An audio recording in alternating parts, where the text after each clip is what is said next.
Racontez-nous un petit peu ce qui s'est passé, parce que vous êtes rentré, vous aviez fait votre discours, je pense, et puis tout d'un coup, tout change. Qu'est-ce qui se passe? Oui, j'ai dit quelques mots d'introduction, dans lesquels d'ailleurs j'ai remercié le peuple danois pour sa solidarité, son amitié vis-à-vis de la France après les événements de Charlie.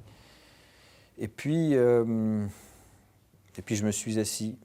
Au début, j'avais prévu de partir d'ailleurs. Et je trouvais le débat qui commençait intéressant. Et le hasard des choses fait que la personne qui parlait, c'est quelqu'un que j'avais connu dans ma vie d'avant, quand j'étais activiste et défenseur des droits de l'homme et ambassadeur pour les droits de l'homme. Et donc, par courtoisie, puis ça m'intéressait, je voulais l'entendre. Donc je me suis assis, là, et juste devant la porte. Et puis, au bout de quelques minutes, les coups de feu ont éclaté. Et quand j'écoute le son que l'on a pu entendre sur Internet, vous savez, de l'attaque, je trouve que c'est très court. Mais en réalité, ça a duré une éternité. Et dont je me souviens parfaitement. Le premier coup de feu, pour moi, ce n'était pas un coup de feu.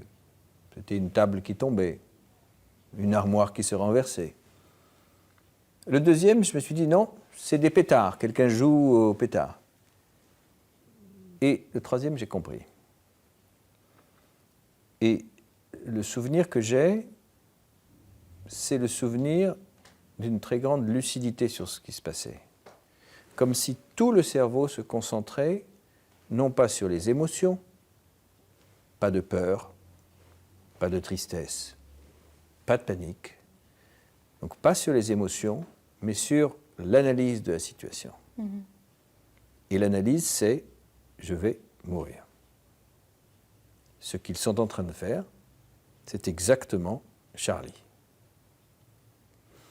Voilà ce qu'on pense. Et donc, nous nous sommes mis par terre, sans réfléchir. Je ne sais pas si c'était le bon réflexe ou pas. Et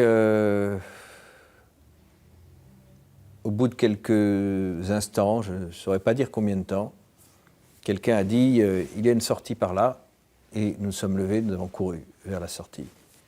Mais comment est-ce qu'on réagit après, quand on rentre chez soi, le soir, c'est terminé, on est en vie, quelles sont les réflexions que vous avez faites ce soir? Il faut que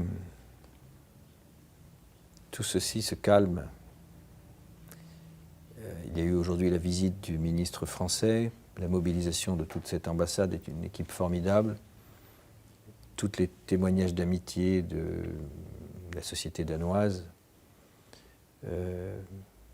Mais je pense que quand le calme reviendra, qu'on ne sera plus dans la pression de l'événement, de la réponse à l'événement instantané, à ce moment-là, je réaliserai pleinement que j'ai failli mourir. Mais déjà, il y a avant et après. On voit la vie autrement quand on est passé si près de la mort. Et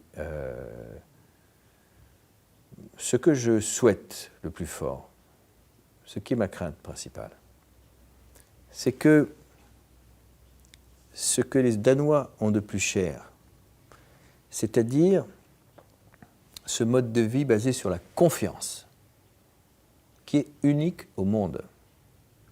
La confiance, l'insouciance, cette chaleur, ce côté hugueux, je ne voudrais pas que ça se perde.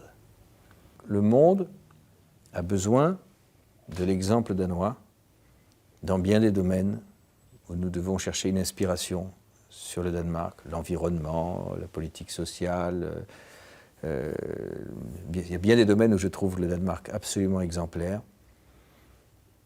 Mais il y a un domaine aussi qui est très exemplaire, c'est le vivre ensemble et une société de confiance. Et ça, c'est ce que vous avez de plus cher. Et il faut le garder. Et il ne faut pas le sacrifier, ça.